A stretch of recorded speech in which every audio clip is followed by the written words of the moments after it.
So this Sunday, we celebrate the 15th Sunday of Ordinary Time. We hear the parable of the Good Samaritan, where Jesus answers that question. If God tells us to love our neighbor, who is our neighbor? So during Ordinary Time, we'll look at the second reading first and look at the first reading and the gospel in tandem. Our second reading is from the letter of Paul to the Colossians.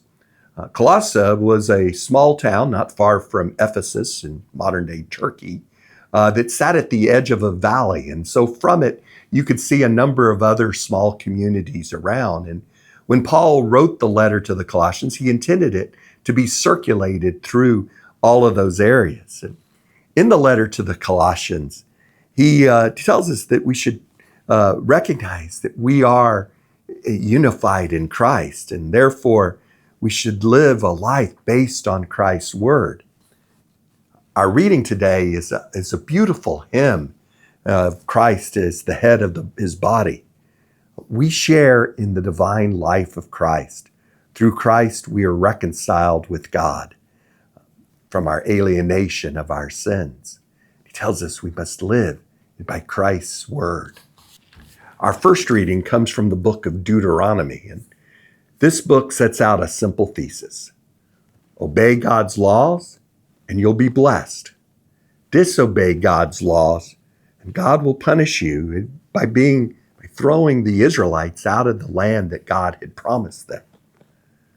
Today's reading is taken from the end of the book of Deuteronomy, and here Moses is giving one of his final speeches to the Israelites before his death.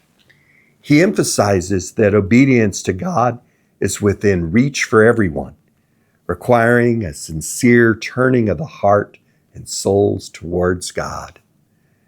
Our gospel reading, Luke, Jesus expounds on God's law to love of our neighbor. In telling the parable of the Good Samaritan, Jesus emphasizes that our neighbor is not just those we know, but we are called to love everyone, even the stranger who is different from us. We must emulate the Good Samaritan by showing mercy and love to everyone, regardless of their background or status, actively seeking opportunities to help those in need. So our question for today is, do I really love my neighbor? How can I go beyond my comfort zone to truly love my neighbor in need?